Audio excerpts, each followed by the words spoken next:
بسم اللہ الرحمن الرحیم الحمدللہ والصلاة والسلام علی رسول اللہ وبعد۔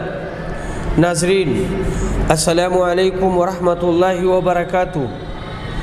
ہماری بات چل رہی ہے مولانا ابو الوفا ثناء اللہ امرتسری رحمہ اللہ کے مقالے کی۔ وہ کہتے ہیں کہ آخر میں یہی شیخ ابن حمام شارح ہدایہ فتح القدیر مسئلہ ھذا امین بالجہر میں بالکل اہل حدیث کے حق میں فیصلہ دیتے ہیں۔ چنانچہ ان کے الفاظ یہ ہیں، یہاں پر یہ عبارت ہے، اس کا مفہوم یہ ہے: اگر مجھے اس امر میں اختیار ہو، یعنی میری رائے کوئی شے ہو، تو میں اس میں موافقت کروں کہ جو روایت آہستہ والی ہے اس سے تو یہ مراد ہے کہ بہت زور سے نہ چلاتے تھے، اور جہر کی آواز سے مراد گونجتی ہوئی آواز ہے۔ میری اس توجیہ پر ابن ماجہ کی روایت دلالت کرتی ہے کہ نبی صلی اللہ علیہ وسلم جب ولضالین پڑھتے تو آمین کہتے، ایسی کہ پہلی صف والے سن لیتے تھے، پھر دوسرے لوگوں سے مسجد گونج اٹھتی تھی۔ اور اس کے بعد میں دیکھیے باب فضل تحلیل، لا الہ الا اللہ کہنے کی فضیلت کا بیان۔ حدیث نمبر 6403، ابو ہریرہ روایت کرتے ہیں کہ رسول صلی اللہ علیہ وسلم نے فرمایا، جس نے یہ کلمہ کہا کہ اللہ کے سوا کوئی معبود نہیں، تنہا ہے، اس کا کوئی شریک نہیں، اسی کے لیے بادشاہی ہے اور اسی کے لیے تعریفیں ہیں، اور وہ ہر چیز پر قدرت رکھنے والا ہے، دن میں 100 دفعہ پڑھا، اسے 10 غلاموں کو آزاد کرنے کا ثواب ملے گا، اور اس کے لیے 100 نیکیاں لکھ دی جائیں گی، اور اس کی 100 غلطیاں مٹا دی جائیں گی، اور اس دن وہ شیطان کے شر سے محفوظ رہے گا شام تک کے لیے، اور کوئی شخص اس دن سے اس سے بہتر کام کرنے والا نہیں سمجھا جائے گا سوائے اس کے جو اس سے زیادہ کرے اور اس سے عمدہ کرے۔ حدیث نمبر 6404، عمرو بن میمون روایت کرتے ہیں کہ جس نے یہ کلمہ 10 مرتبہ پڑھ لیا، وہ ایسا ہوگا جیسے اس نے ایک غلام آزاد کیا۔ اسی سند سے عمر بن ابی زائدہ نے بیان کیا، اور اس کے بعد میں پھر یہ دور تک خالی سند کے فرق کو بیان کیا گیا ہے۔ باب فضل التسبیح، سبحان اللہ کہنے کی فضیلت کا بیان۔ حدیث نمبر 6405، ابو ہریرہ روایت کرتے ہیں کہ رسول صلی اللہ علیہ وسلم نے فرمایا، جس نے سبحان اللہ و بحمدہ دن میں 100 مرتبہ کہا، اس کے گناہ معاف کر دیے جاتے ہیں، خواہ سمندر کی جھاگ کے برابر ہی کیوں نہ ہو۔ مسلم میں ابو ذر سے مروی ہے کہ نبی صلی اللہ علیہ وسلم نے سے محبوب ترین کلمہ پوچھا گیا کہ کون سا کلمہ بہت محبوب ہے، تو آپ نے کہا، ان احب الکلام الی اللہ سبحان اللہ و بحمدہ۔ حدیث نمبر 6406، ابو ہریرہ رضی اللہ عنہ روایت کرتے ہیں کہ نبی صلی اللہ علیہ وسلم نے فرمایا، 2 کلمے جو زبان پر ہلکے ہیں، ترازو میں بہت بھاری اور رحمان کو عزیز ہیں، سبحان اللہ العظیم، سبحان اللہ و بحمدہ، متفق علیہ۔ باب فضل ذکر اللہ تعالی، اللہ تبارک و تعالی کے ذکر کی فضیلت کا بیان۔ ذکر الہی کی فضیلت میں حجت الہند شاہ ولی اللہ محدث دہلوی فرماتے ہیں، ان کی لمبی عبارت ہے، حجت اللہ البالغہ جلد نمبر 2 صفحہ نمبر 70-71 اس کا ترجمہ یہ ہے۔ رسول اکرم صلی اللہ علیہ وسلم فرماتے ہیں جو بھی قوم اللہ کا ذکر کرنے کے لیے بیٹھتی ہے اس کو فرشتے گھیر لیتے ہیں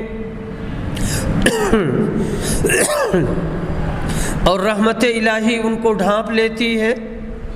اور حدیث قدسی میں اللہ نے فرمایا کہ میں بندہ کے گمان کے ساتھ ہوں، اور جب بھی وہ مجھ کو یاد کرتا ہے میں اس کے ساتھ ہوتا ہوں۔ اگر وہ اپنے نفس میں مجھ کو یاد کرتا ہے تو میں بھی اسے اپنے نفس میں یاد کرتا ہوں، اور اگر بندہ کسی گروہ میں میرا ذکر کرتا ہے تو میں اس کا ایسے گروہ میں ذکر کرتا ہوں جو بہترین یعنی فرشتوں کا گروہ ہے۔ اور رسول اکرم نے فرمایا میں تم کو بہترین عمل نہ بتاؤں جو اللہ کے یہاں بہت پاکیزہ ہے اور درجہ میں بہت بلند ہے اور سونے اور چاندی کے خرچ کرنے سے بھی بہتر ہے، بلکہ جہاد سے بھی افضل ہے۔ صحابہ نے کہا ہاں ضرور بتائیے۔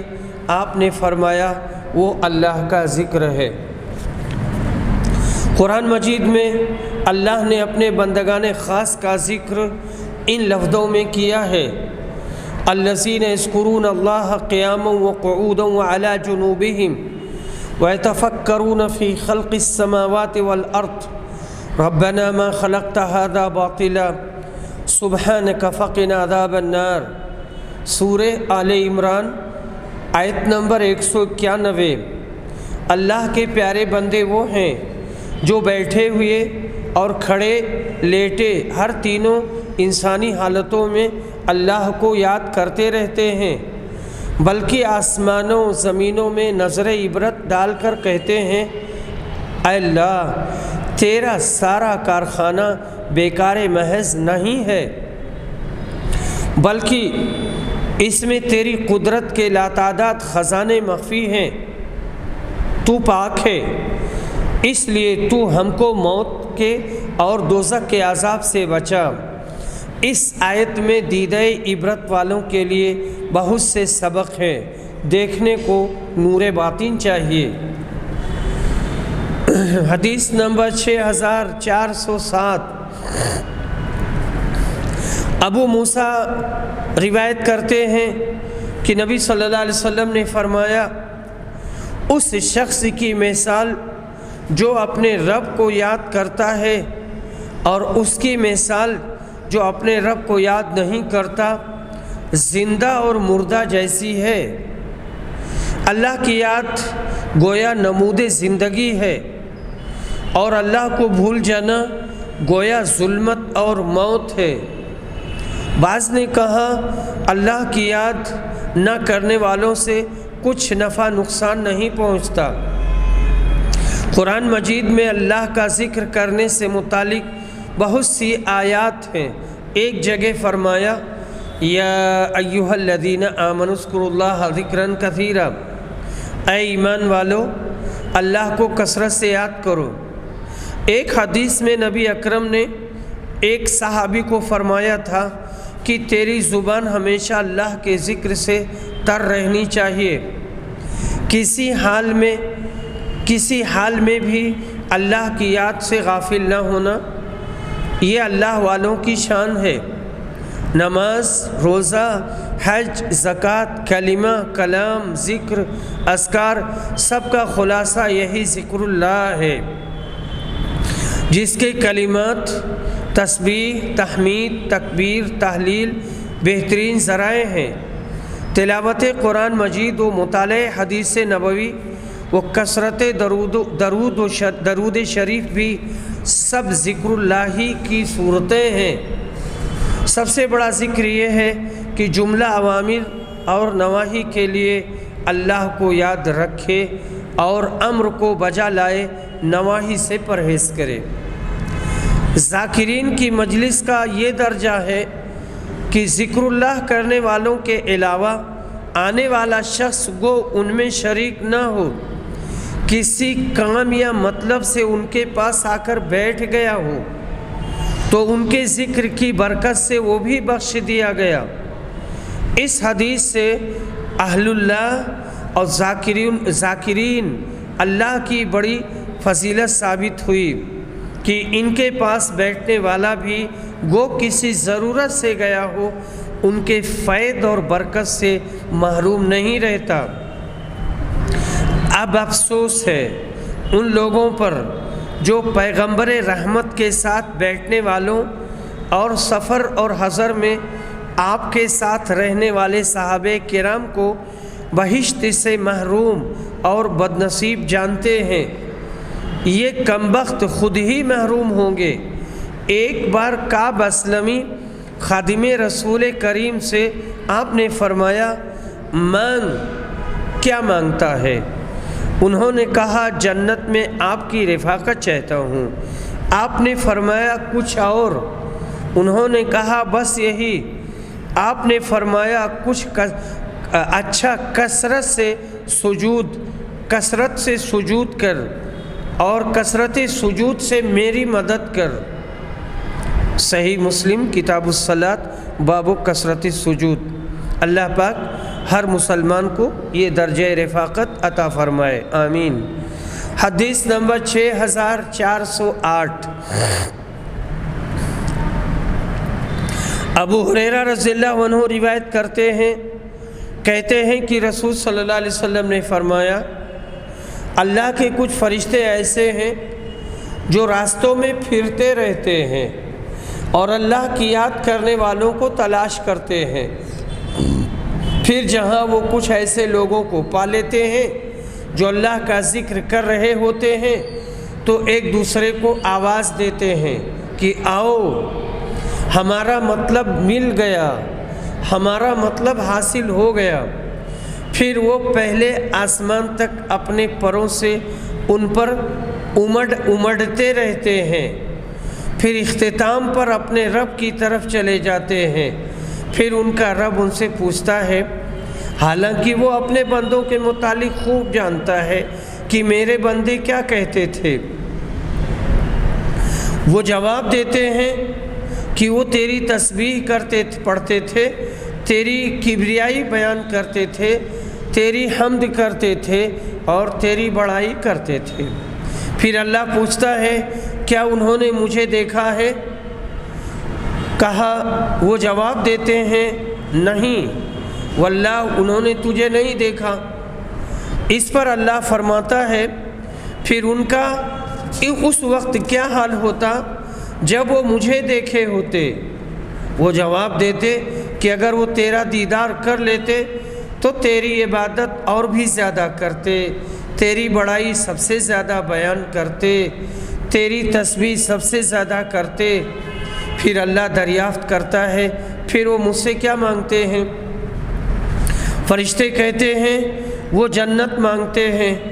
بیان کیا کہ اللہ تعالیٰ دریافت کرتا ہے، کیا انہوں نے جنت دیکھی ہے؟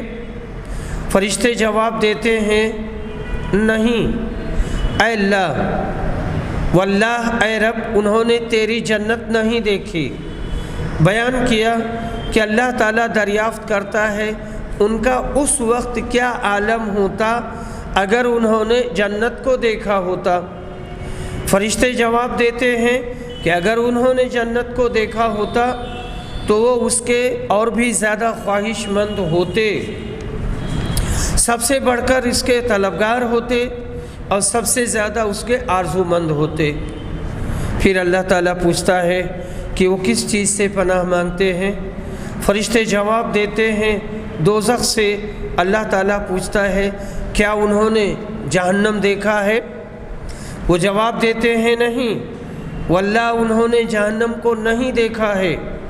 اللہ تعالیٰ فرماتا ہے، پھر اگر انہوں نے اسے دیکھا ہوتا تو ان کا کیا حال ہوتا؟ وہ جواب دیتے ہیں کہ اگر انہوں نے اسے دیکھا ہوتا تو اس سے بچنے میں وہ سب سے آگے ہوتے اور سب سے زیادہ اس سے خوف کھاتے۔ اس پر اللہ تعالیٰ فرماتا ہے کہ میں تمہیں گواہ بناتا ہوں کہ میں نے ان کی مغفرت کی، نبی اکرم نے فرمایا اس پر ان میں سے ایک فرشتے نے کہا ان میں فلاں بھی تھا جو ذاکرین میں سے نہیں تھا بلکہ وہ کسی ضرورت سے آ گیا۔ اللہ تعالیٰ فرماتا ہے کہ یہ ذاکرین وہ لوگ ہیں جن کی مجلس میں بیٹھنے والا بھی نامراد نہیں ہوتا۔ متفق علیہ۔ باب قول لا حول ولا قوة الا باللہ، لا حول ولا قوة الا باللہ کی فضیلت کا بیان۔ حدیث نمبر 6409۔ ابو موسیٰ اشعری روایت کرتے ہیں کہ رسول صلی اللہ علیہ وسلم ایک گھاٹی یا درے میں گھسے۔ بیان کیا کہ جب ایک اور صحابی بھی اس پر چڑھ گئے تو انہوں نے بلند آواز سے لا الہ الا اللہ واللہ اکبر کہا۔ راوی کہتے ہیں کہ اس وقت رسول صلی اللہ علیہ وسلم اپنے خچر پر سوار تھے۔ نبی صلی اللہ علیہ وسلم نے فرمایا تم لوگ کسی بہرے یا غائب کو نہیں پکارتے۔ پھر فرمایا ابو موسیٰ، یا یوں کہا اے عبداللہ بن قیس، کیا میں تمہیں ایک کلمہ نہ بتا دوں جو جنت کے خزانوں میں سے ہے؟ میں نے عرض کیا ضرور، ارشاد فرمائے۔ کہا لا حول ولا قوة الا باللہ۔ لا حول گناہوں سے بچنے کی طاقت نہیں ہے، ولا قوہ اور نہ نیکی کرنے کی طاقت ہے، الا باللہ مگر یہ سب کچھ محض اللہ کی مدد پر موقوف ہے۔ وہی انسان کے ہر حال کا مالک اور مختار ہے۔ اس کلمہ میں اللہ پاک کی عظمت و شان کا بیان ایک خاص انداز سے کیا گیا ہے، اسی لیے یہ جنت کے خزانوں میں سے ایک خزانہ ہے۔ اسے جو بھی پڑھے گا اور دل میں جگہ دے گا وہ یقیناً جنتی ہوگا۔ باب للہ تعالی مئۃ اسم غیر واحد۔ اللہ پاک کے ایک کم 100 نام ہیں۔ یہاں پر امام ترمذی کی کتاب سے وہ نام لکھے گئے ہیں اور یہ اس میں کلام ہے۔ میں ترمذی پڑھایا ہوں، اس کو بھی میں پڑھایا ہوں، لیکن اس میں کلام ہے۔ پھر بھی مختلف جگہوں پر یہ جتنے بھی یہاں اسماء آئے ہیں یہ سب کے سب ثابت ہیں، اور اللہ کے 99 ہی نام نہیں ہیں۔ حدیث نمبر 6410۔ ابو ہریرہ رضی اللہ عنہ روایت کرتے ہیں کہ اللہ کے 99 نام ہیں، ایک کم 100۔ جو شخص بھی انہیں یاد کر لے گا جنت میں جائے گا۔ اللہ ایک ہے اور طاق کو پسند کرتا ہے۔ یہ حدیث متفق علیہ ہے۔ تو یہاں پر صرف اتنا کہا گیا ہے اللہ کے 99 نام ہیں، تو یہ 99 نام ہیں۔ تو یہ آگے جو بات کہی گئی ہے کہ اسے کوئی بھی یاد کرے گا، اس کا معنی یاد کرے گا، معنی کے تقاضوں کو سمجھے گا، ان تقاضوں پر عمل کرے گا تو جنت میں جائے گا اللہ کی توفیق سے۔ باب الموعظۃ ساعۃ بعد ساعۃ۔ ٹھہر کر فاصلے سے واعظ و نصیحت کرنا۔ حدیث نمبر 6411۔ شقیق روایت کرتے ہیں، کہتے ہیں کہ ہم عبداللہ بن مسعود کا انتظار کر رہے تھے۔ یزید بن معاویہ آئے، ہم نے کہا تشریف رکھیے، لیکن انہوں نے جواب دیا کہ نہیں، میں اندر جاؤں گا اور تمہارے ساتھ عبداللہ بن مسعود کو باہر لاؤں گا، اگر وہ نہ آئے تو میں ہی تنہا آ جاؤں گا اور تمہارے ساتھ بیٹھوں گا۔ پھر عبداللہ بن مسعود باہر آئے اور وہ یزید بن معاویہ کا ہاتھ پکڑے ہوئے تھے۔ پھر ہمارے سامنے کھڑے ہو گئے اور کہنے لگے، میں جان گیا تھا کہ تم یہاں موجود ہو، پس میں جو نکلا تو اس وجہ سے کہ میں نے رسول صلی اللہ علیہ وسلم کو دیکھا، آپ مقررہ دنوں میں ہم کو وعظ فرمایا کرتے تھے فاصلہ دے کر تھوڑے ناغے سے۔ آپ کا مطلب یہ ہوتا تھا کہ ہم اکتا نہ جائیں اور ہم پریشان نہ ہو جائیں۔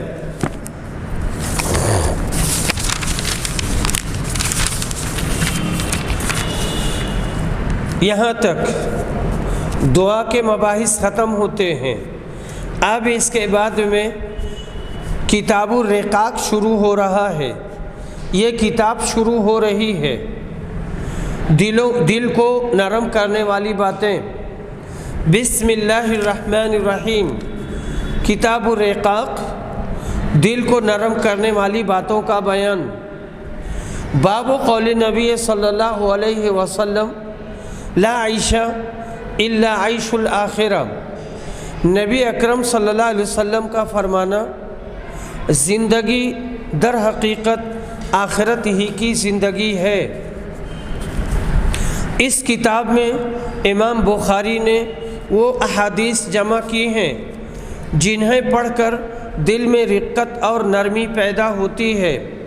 رقاق رقیقہ کی جمع ہے جس کے معنی ہے نرمی، رحم، شرمندگی، پتلا پن۔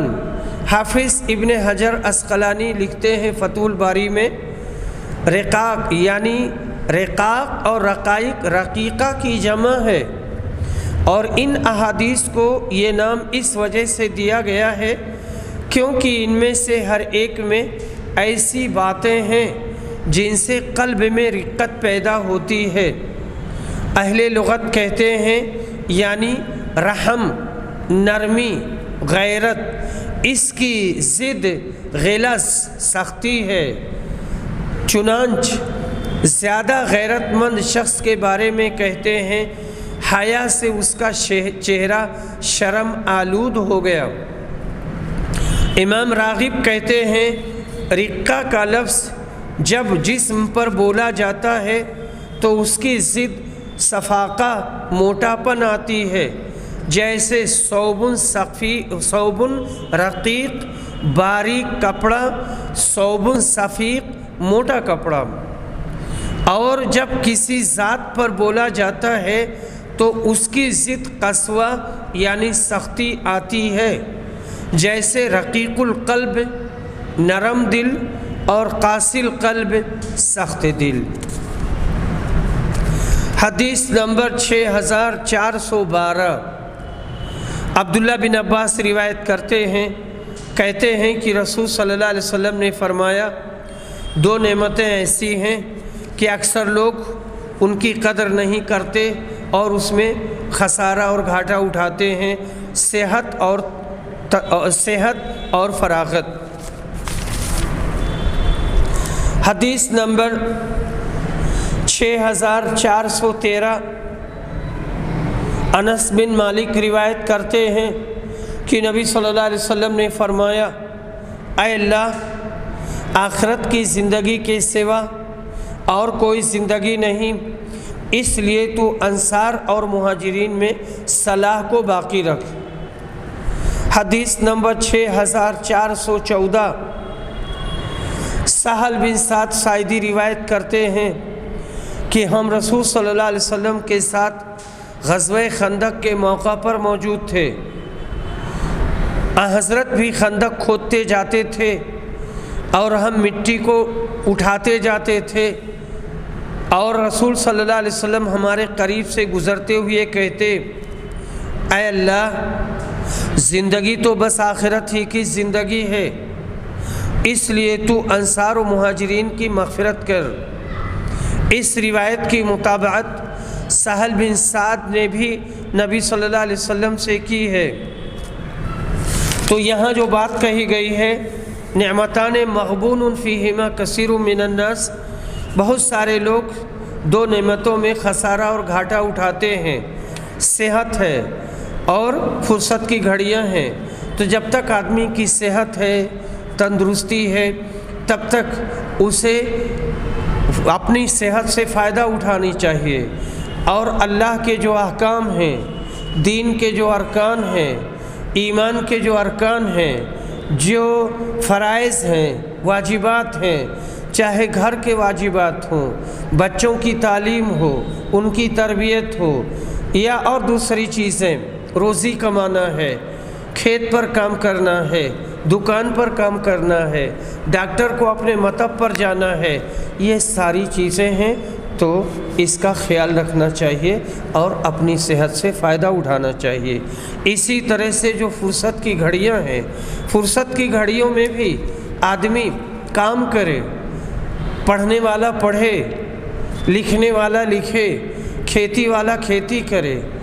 اسی طرح سے زندگی کے بہت میدان ہیں، لمبا چوڑا میدان ہے، اپنے اپنے میدان میں ہر کوئی اپنی زندگی سے، اپنی فرصت کی گھڑیوں سے، اپنی صحت سے فائدہ اٹھائے، اس سے پہلے کہ بیماری آ جائے یا کہ موت کا حملہ ہو جائے۔ باب مثل الدنیا فی الآخرہ، آخرت کے مقابلے میں دنیا کی حقیقت کیا ہے، اس کا بیان۔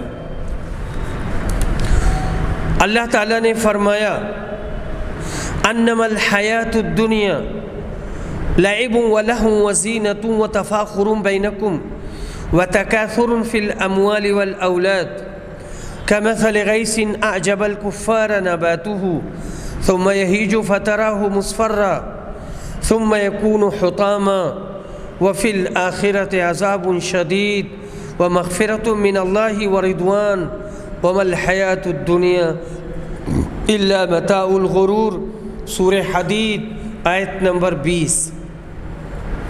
اللہ تعالیٰ نے سورہ حدید میں فرمایا بلا شبہ دنیا کی زندگی محض ایک کھیل کود کی طرح ہے اور زینت ہے، اور آپس میں ایک دوسرے پر فخر کرنے اور مال اولاد کو بڑھانے کی کوشش کا نام ہے۔ اس کی مثال اس بارش کی ہے جس کے سبزہ نے کاشتکاروں کو بھا لیا ہے، پھر جب اس کھیتی میں ابھار آتا ہے تو تم دیکھو گے کہ وہ پک کر زرد ہو چکا ہے، پھر وہ دانہ نکالنے کے لیے رونٹ ڈالا جاتا ہے۔ یہی زندگی کا حال ہے، اور آخرت میں کافروں کے لیے سخت عذاب ہے، اور مسلمانوں کے لیے اللہ تعالیٰ کی مغفرت اور اس کی خوشنودی بھی ہے، اور دنیا کی زندگی تو محض ایک دھوکے کا سامان ہے۔ حدیث نمبر 6415، سہل بن سعد روایت کرتے ہیں کہ میں نے رسول اکرم کو یہ فرماتے سنا، جنت میں ایک کوڑے جتنی جگہ دنیا اور اس میں جو کچھ ہے وہ سب سے بہتر ہے، اور اللہ کے راستے میں صبح کو یا شام کو تھوڑا سا چلنا بھی دنیا و ما فیہا سے بہتر ہے۔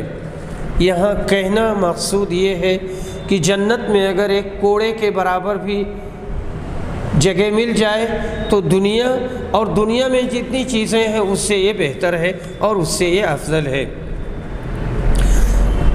باب قول نبی صلی اللہ علیہ وسلم کن فی الدنیا کأنک غریب او عابر سبیل، نبی اکرم کے اس فرمان کا بیان، دنیا میں اس طرح سے رہو جیسے تم مسافر ہو، آئے اور چلے گئے، یعنی کأنک غریب، جیسے کہ تم مسافر ہو یا راستہ پار کرنے والے ہو، آئے اور چلے گئے۔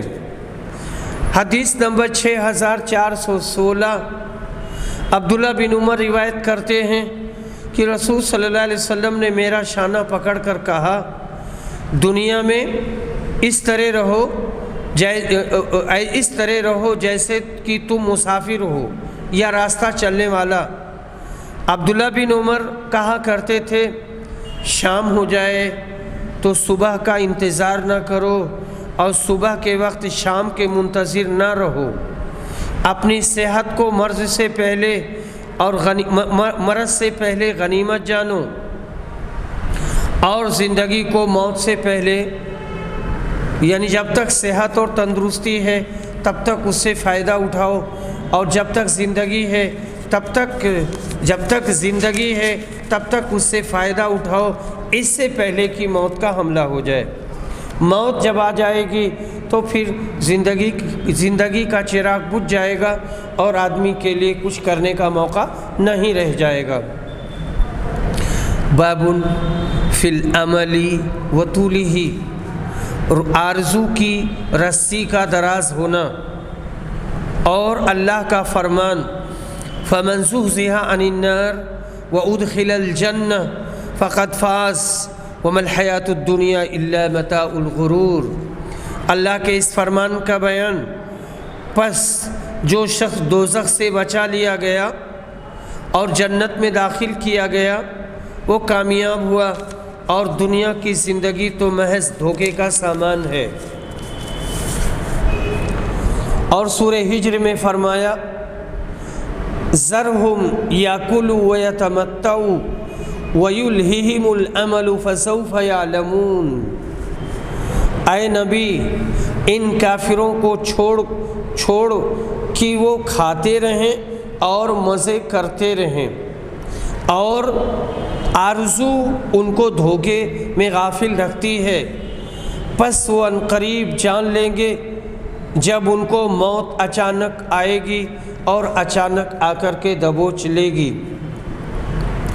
علی رضی اللہ عنہ نے کہا دنیا پیٹھ پھیرنے والی ہے اور آخرت آ رہی ہے، انسانوں میں دنیا و آخرت دونوں کے چاہنے والے ہیں، اس لیے تم آخرت کے چاہنے والے بنو، دنیا کے چاہنے والے نہ بنو، کیونکہ آج تو کام ہی کام ہے، حساب نہیں، اور کل حساب ہی حساب ہوگا اور عمل کا وقت باقی نہیں رہے گا۔ سورہ بقرہ میں جو لفظ بے مزاحزہ ہی بمعنی مباعدی ہی ہے، اس کے معنی ہٹانے والا۔ آیت باب میں لفظ عمل سے آرزو اور تمنا مراد ہے، یعنی خواہشات نفسانی پوری ہونے کی امید رکھنا۔ مثلا آدمی یہ خیال کرے کہ ابھی بہت عمر پڑی ہے، جلدی کیا ہے، آخر عمر میں توبہ کر لیں گے، ایسی ہی غلط آرزو کو عمل کہتے ہیں۔ بڑھاپے میں ایسی آرزو کی رسی بہت دراز ہوتی چلی جاتی ہے، مگر دفعتاً موت آ کر دبوچ لیتی ہے۔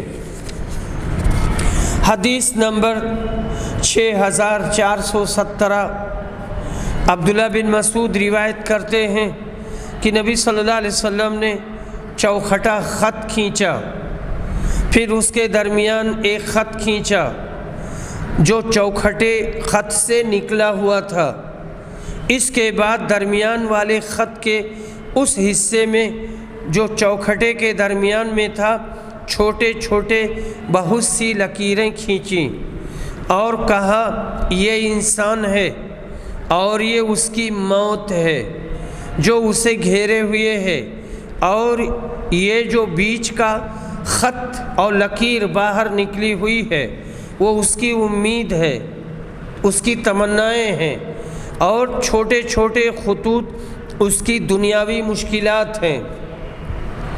اس لیے انسان جب ایک مشکل سے بچ کر نکلتا ہے تو دوسری میں پھنس جاتا ہے، اور دوسری سے نکلتا ہے تو تیسری میں پھنس جاتا ہے۔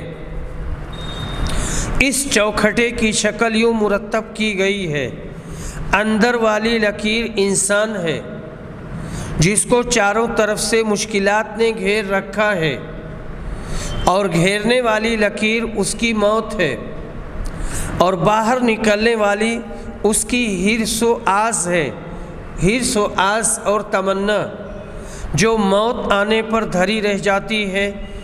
حیات چند روزہ کا یہی حال ہے۔ حدیث نمبر 6418، انس بن مالک روایت کرتے ہیں کہ نبی صلی اللہ علیہ وسلم نے چند خطوط کھینچے اور فرمایا یہ امید ہے اور یہ موت ہے۔ انسان اسی حالت یعنی امیدوں تک پہنچنے کی تگ و دو میں رہتا ہے، قریب والا خط اس تک پہنچ جاتا ہے، یعنی اس کو گھیر دیا گیا ہے، اس کی زندگی محدود ہے، اس کی آرزویں اور تمنائیں لامحدود ہیں۔ اپنی آرزوؤں اور تمناؤں کو حاصل کرنے کے لیے وہ کوشش کرتا رہتا ہے، اس سے پہلے کہ وہ اپنی تمنا کو پائے بیچ ہی میں موت آ جاتی ہے۔ میں نے اس کا تذکرہ آپ سے کیا ہے کہ آدمی کی ہر آرزو نہیں پوری ہوتی، یہ ہو ہی نہیں سکتا کہ انسان کی ساری تمنائیں پوری ہو جائیں، کچھ نہ کچھ ادھوری رہ جاتی ہیں۔ باب من بلغ 60 سنہ، جو شخص 60 سال کی عمر کو پہنچ گیا اس کا بیان۔ اللہ تعالیٰ نے عمر کے بارے میں اس کے لیے عذر کا کوئی موقع باقی نہیں رکھا، کیونکہ اللہ نے فرمایا ہے، کیا ہم نے تمہیں اتنی عمر نہیں دی تھی کہ جو شخص اس میں نصیحت حاصل کرنا چاہتا کر لیتا، اور تمہارے پاس ڈرانے والا آیا پھر بھی تم نے ہوش سے کام نہیں لیا۔ اولم نعمرکم ما یتذکر فیہ من تذکر وجاءکم النذیر۔ حدیث نمبر 6419، ابو ہریرہ رضی اللہ عنہ روایت کرتے ہیں کہ نبی صلی اللہ علیہ وسلم نے فرمایا، اللہ تعالیٰ نے اس آدمی کے عذر کے سلسلہ میں حجت تمام کر دی جس کی موت کو مؤخر کیا یہاں تک کہ وہ 60 سال کی عمر کو پہنچ گیا۔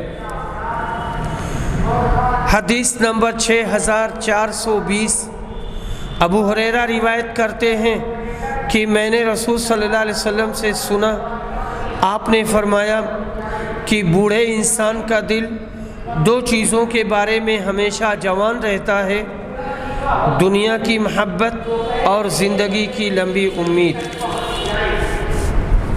متفق علیہ۔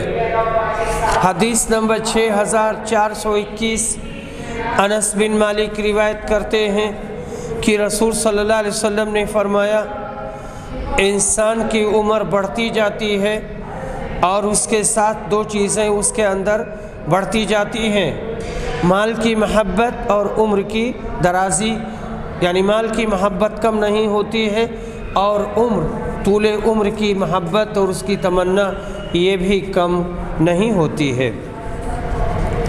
باب العمل الذی یبتغی بہ وجہ اللہ، ایسا کام جس سے خالص اللہ تعالیٰ کی رضامندی مقصود ہو۔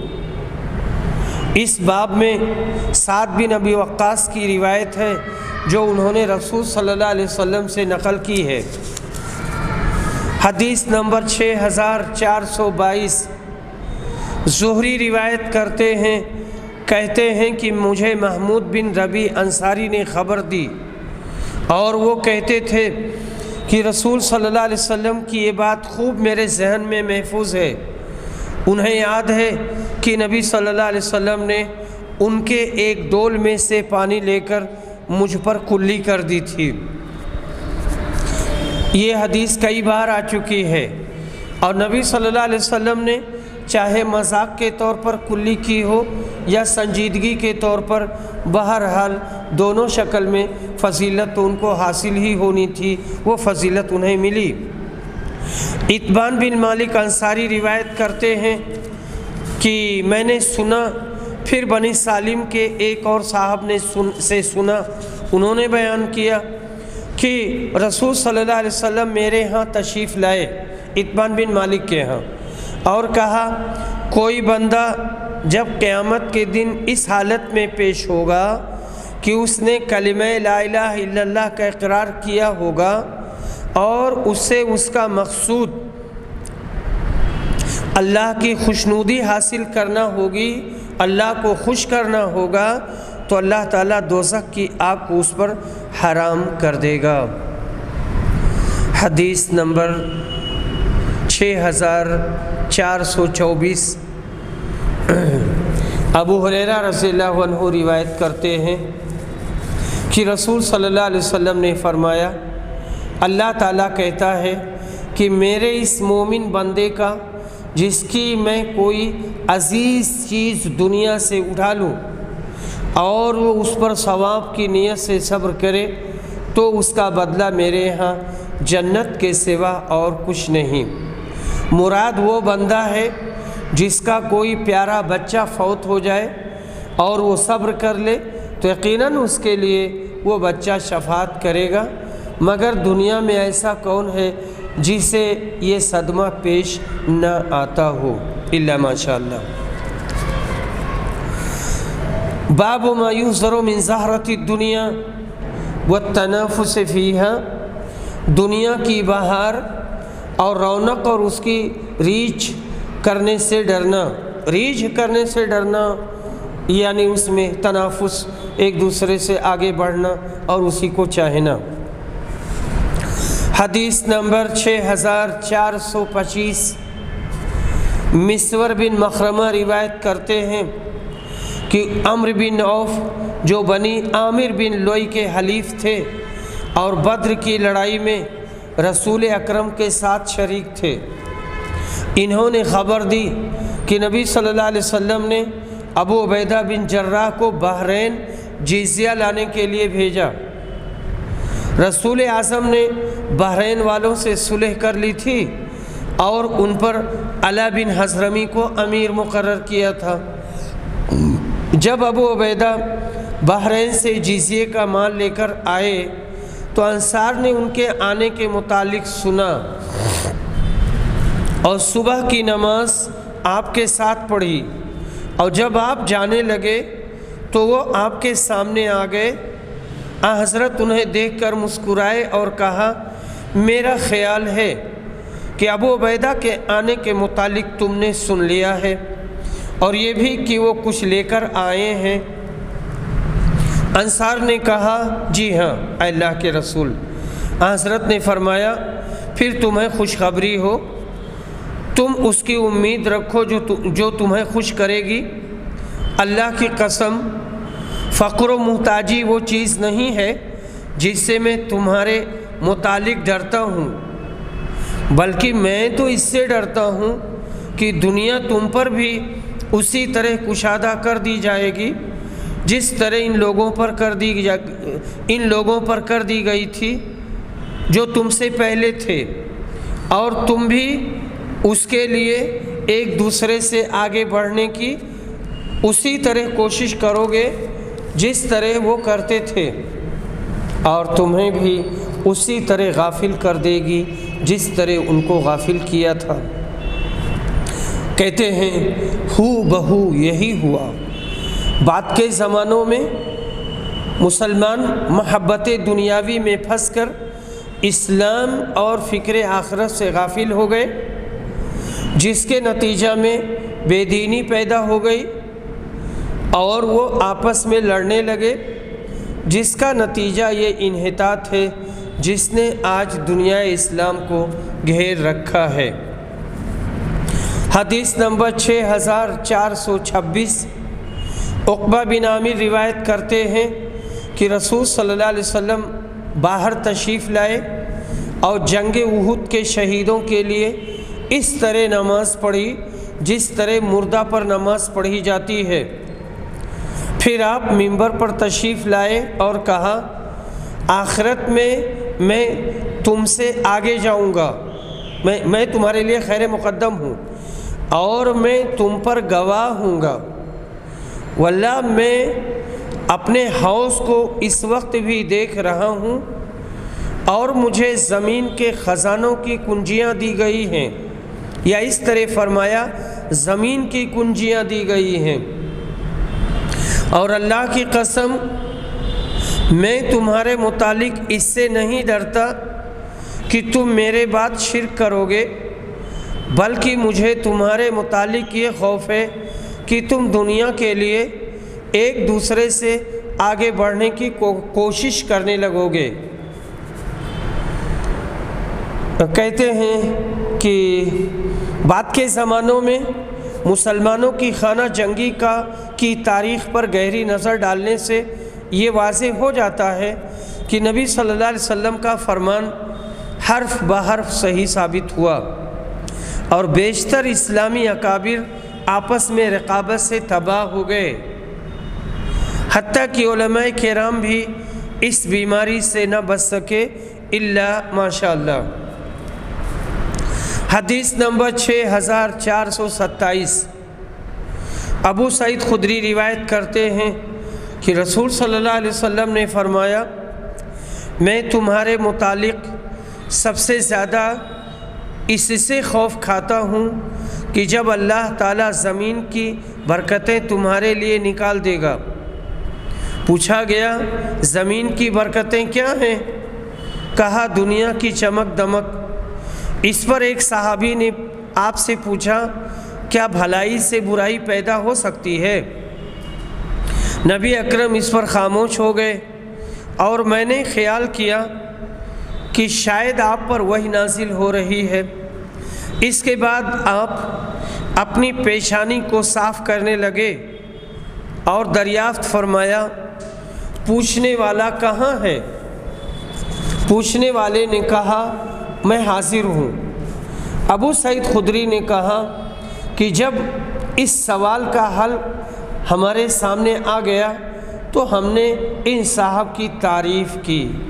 رسول اکرم نے فرمایا، بھلائی سے تو صرف بھلائی ہی پیدا ہوتی ہے، لیکن یہ مال سرسبز اور خوشگوار گھاس کی طرح ہے، اور جو چیزیں بھی ربیع کے موسم میں اگتی ہیں وہ حرص کے ساتھ کھانے والوں کو ہلاک کر دیتی ہیں یا ہلاکت کے قریب پہنچا دیتی ہیں، سوائے اس جانور کے جو پیٹ بھر کے کھائے کہ جب اس نے کھا لیا اور اس کی دونوں کوکھ بھر گئیں تو اس نے سورج کی طرف منہ کر کے جگالی کی اور پھر پاخانہ پیشاب کر دیا اور اس کے بعد پھر لوٹ کر کھا لیا۔ اور یہ مال بھی بہت شیریں ہے، جس نے اسے حق کے ساتھ لیا اور حق میں خرچ کیا تو وہ بہترین ذریعہ ہے، اور جس نے اسے ناجائز طریقے سے لیا تو وہ اس شخص جیسا ہے جو کھاتا جاتا ہے لیکن آسودہ نہیں ہوتا، اس کا پیٹ بھرتا نہیں ہے۔ یہاں اعتدال پر اشارہ ہے، جسے ہریالی چرنے والے جانور کی مثال سے بیان فرمایا ہے۔ جو جانور ہریالی بے اعتدالی سے کھا جاتے ہیں وہ بیمار بھی ہو جاتے ہیں۔ دنیا کا یہی حال ہے، یہاں اعتدال اور بیچ کا راستہ اپنانا بہت ضروری ہے۔